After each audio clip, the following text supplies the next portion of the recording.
Welcome to pineapple kitchen. ഇന്നൊരു special മാങ്ങ ചേർത്ത് മീൻ മുളകിട്ടതാണ്. മീൻ മുളകിടുമ്പോൾ കൂടുതലും കുടപ്പുളി ചേർത്തും കോൽപ്പുളി പിഴിഞ്ഞെല്ലാമാണ് ചെയ്യുന്നത്. അതിനേക്കാളെല്ലാം കൂടുതൽ ടേസ്റ്റ് മാങ്ങ ചേർത്ത് മീൻ മുളകിട്ടതാണ്.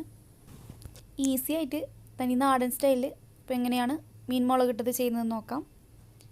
ഇതിലേക്ക് വേണ്ട സാധനങ്ങൾ നമുക്കിഷ്ടമുള്ള ഏത് മീൻ വെച്ചും ഇത് ചെയ്തെടുക്കാവുന്നതാണ്. ഇവിടെ 2 വലിയ അയില എടുത്ത് കഴുകി വൃത്തിയായി കട്ട് ചെയ്ത് വെച്ചിട്ടുണ്ട്. അതിലേക്ക് ഒരു മീഡിയം പീസ് ഇഞ്ചി, ഒരു വെളുത്തുള്ളി, കുറച്ച് കറിവേപ്പില, 2 പച്ചമുളക്, 4 ചുവന്നുള്ളി, ഒരു മീഡിയം സൈസ് മാങ്ങ എടുത്ത് കട്ട് ചെയ്ത് വെച്ചിട്ടുണ്ട്. വലിയ പീസായി തന്നെ കട്ട് ചെയ്തെടുക്കാം.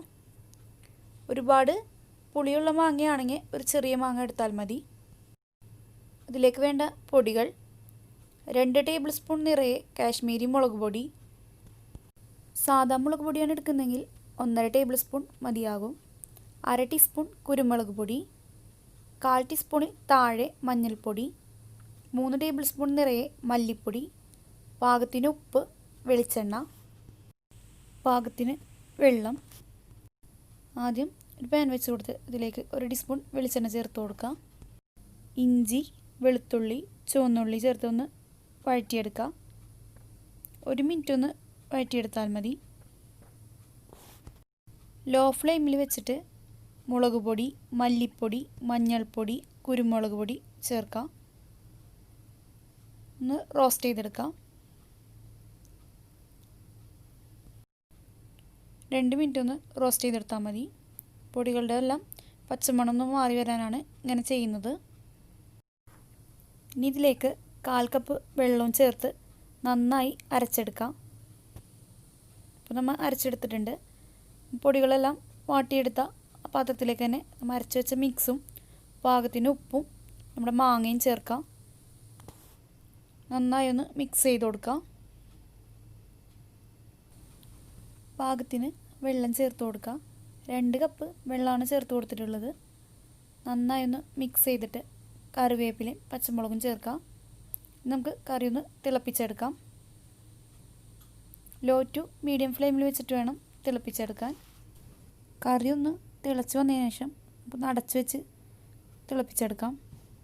5 മിനിറ്റ് അങ്ങനെ ചെയ്താൽ മതി. ഇടയ്ക്കൊന്ന് തുറന്ന് നോക്കിയിട്ട് മിക്സ് ചെയ്ത് കൊടുക്കാം.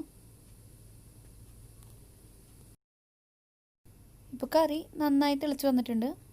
ഇതിലേക്ക് മീനിൻ്റെ പീസസ് എല്ലാം ചേർത്ത് കൊടുക്കാം. ഒന്ന് ചുറ്റിച്ച് കൊടുത്ത് 2 മിനിറ്റ് കഴിയുമ്പോൾ അടച്ചു വെച്ച് നമുക്ക് വേവിച്ചെടുക്കാം.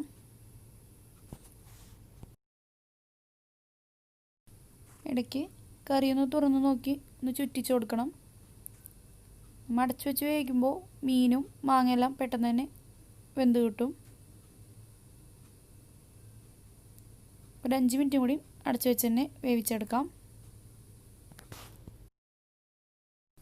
ഇപ്പോൾ കറിയെല്ലാം നന്നായി കുറുകി മീനും മാങ്ങയെല്ലാം നന്നായി വെന്ത് വന്നിട്ടുണ്ട്. മാങ്ങ ഒട്ടും തന്നെ ഉടഞ്ഞു പോയിട്ടൊന്നുമില്ല. മാങ്ങയുടെ ഉൾഭാഗമെല്ലാം നന്നായി കുക്കായും കിട്ടിയിട്ടുണ്ട്. ചില മാങ്ങ വളരെ വേവ് കുറവായിരിക്കും, പെട്ടെന്ന് തന്നെ ഉടഞ്ഞു പോകും. അങ്ങനെയാണെങ്കിൽ നമ്മൾ മീൻ ചേർക്കുമ്പോൾ മാത്രം മാങ്ങ ചേർത്ത് കൊടുത്താൽ മതി. ആദ്യം കറി തിളപ്പിക്കുമ്പോൾ മാങ്ങ ചേർക്കേണ്ട. ലാസ്റ്റ് കറിയിലേക്ക് കുറച്ച് കറിവേപ്പിലയും 1 ടേബിൾ സ്പൂൺ വെളിച്ചെണ്ണയും ചേർക്കാം. ഇതൊരു അരമണിക്കൂർ അടച്ചു വെക്കാം. അങ്ങനെ ചെയ്യുകയാണെങ്കിൽ കൂടുതൽ ടേസ്റ്റ് ഉണ്ടാകും. തേങ്ങ അരച്ച് വെക്കുമ്പോഴാണ് നമ്മൾ കൂടുതൽ എപ്പോഴും മാങ്ങ ചേർക്കാറ്. അതിനേക്കാൾ കൂടുതൽ ടേസ്റ്റ് മീൻ മുളകിടുന്നതിൽ മാങ്ങ ചേർക്കുന്നതാണ്. എല്ലാവരും ഒരു തവണ ഇങ്ങനെ ഒന്ന് ചെയ്ത് നോക്കുക. എന്നിട്ട് നിങ്ങളുടെ അഭിപ്രായങ്ങളെല്ലാം പറയുക. വീഡിയോ ഇഷ്ടമായവരെല്ലാവരും ഒന്ന് ലൈക്ക് ചെയ്തേക്കണേ. ചാനൽ ഇതുവരെ സബ്സ്ക്രൈബ് ചെയ്യാത്ത കൂട്ടുകാരുണ്ടെങ്കിൽ ഒന്ന് സബ്സ്ക്രൈബ് ചെയ്യാനും മറക്കരുത്.